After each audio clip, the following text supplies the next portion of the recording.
backstage chats with a legend. It's Midge Ure. Nice to see you, Midge. And Jupiter. Well, you are, aren't you? I don't know about that. I mean, if being still alive and being able to breathe and get up and walk about and still play the odd tune, yes, in that case I'm a legend. Well, let me take you right the way back to the beginning. I must be 15 years old and I'm buying pop magazines. And I buy a pop magazine, I can't remember which one it was, maybe it was Look In or something. And it said Midge Ure, and then it said Slick or Bow Flyers. And I always remember that as a headline. Slick or Bow Flyers? I've never heard the Bow Flyers, so Slick was the band that I was in, yeah. So you were in a teen idol band, weren't you? You were in One Direction of your time. Yeah, except I think the difference was back then, you still were supposed to be able to play an instrument of some description. You know, I was in a band, It's harsh but fair.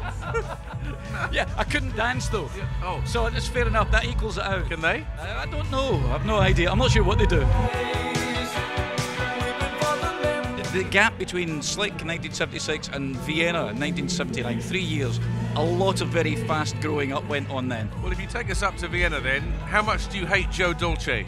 Not a lot, but he's probably more famous now for keeping Vienna from the #1 spot than he ever was for anything else he ever did other than Shut Up With Your Face, so I've got no grudge at all. And what's my favourite song by you of all time? What do you reckon? An Ultravox song that was my favourite? Have a guess. I would say Reap the Wild Wind.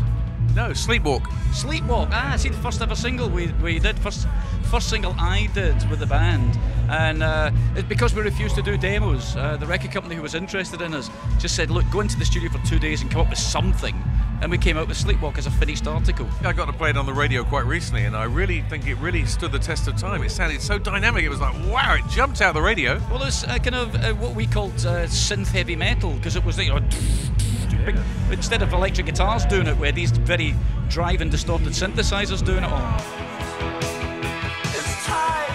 Outdoor festivals, when you see people singing your words back to you, is that an amazing feeling? Of course it is. I mean, the fact that anyone remembers anything you've ever done, because when you write a song, you don't expect, you hope someone's going to hear it, but you don't expect someone to hear it and remember it. And the really fascinating thing is that, you know, they will remember key moments in their lives, major moments, you know, deaths, births, you know, marriages, all sorts of things that some of your music is a soundtrack to. And that's quite awesome, in the proper sense of awesome. With Live Aid, were you and Bob actually in the video, or the one in the recording studio, or did you actually sing on it? Are you in there as well?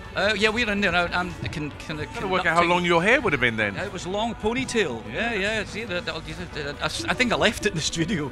I left mine in the 80s. Midge Ure, everybody. Legend, told you.